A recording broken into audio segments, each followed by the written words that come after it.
முத்து போய் சீதா போய் பார்த்துட்டு, நானும் மீனாவும் 2 தடக்க யோசிச்சோம். சீதாவே நம்ம அருணுக்கு குடுத்துருவோம் அப்படின்னு முத்து வந்து சீதாட்ட சொல்றாங்க. ரூ. 1,00,000 வேணும்ன்ட்டு சுஜி வீட்டுக்கு போறாங்க.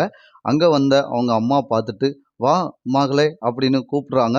"இங்க என்ன வந்திருக்கா?" அப்படின்னு நம்ம சுஜியோட அப்பா கேட்குறாங்க. "என்னன்னு பேசிட்டு வரேங்க" அப்படின்னு போய் கேட்குறாங்க.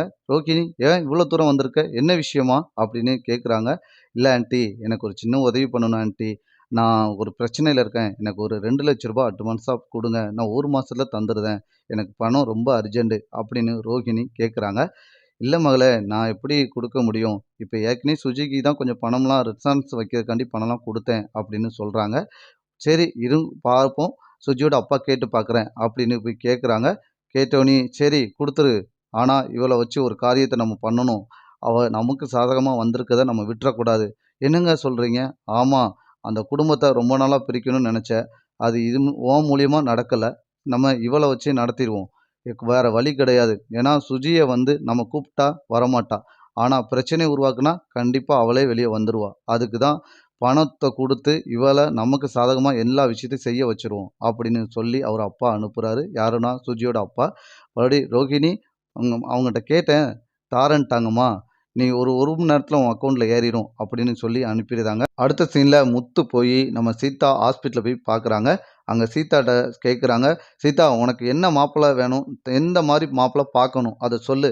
உங்க அக்காவுக்கும் எனக்கும் அடிக்கடி பிரச்சனை வருது" அப்படின்னு முத்து சொல்றாரு. இத கேட்ட சீதா, "உங்களுக்குள்ள எதுக்கு மாமா பிரச்சனை? என் வாழ்க்கைய நானே பார்த்துக்கிடுதேன்." "சீதா, அப்படிலாம் சொல்லாத. உங்க அம்மா என்னைய நம்புறாங்க. நீனும் என்னைய நம்புற. உனக்கு நல்ல மாப்பிள்ளையா பார்த்து நிறுத்துறது என்னோட கடமை. நீ சொல்லு சீதா" அப்படின்னு முத்து கேட்குறாங்க. உனக்கு என்ன மாரி மாப்பிள்ளை வேணும்?"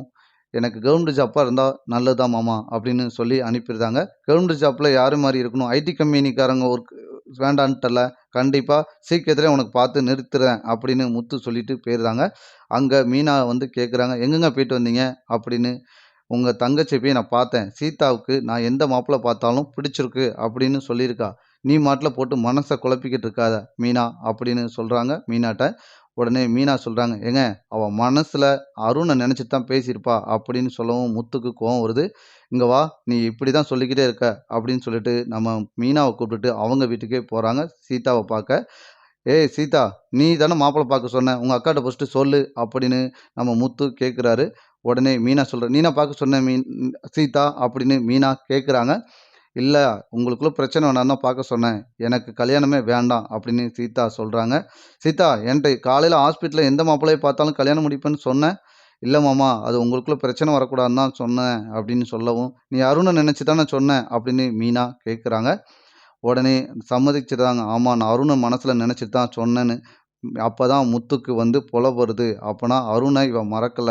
ஏன் நமக்காண்டி அருண வந்து கல்யாணம் முடிச்சு வைக்கக்கூடாது அப்படின்னு முத்து யோசிக்க ஆரம்பிச்சுட்டாரு.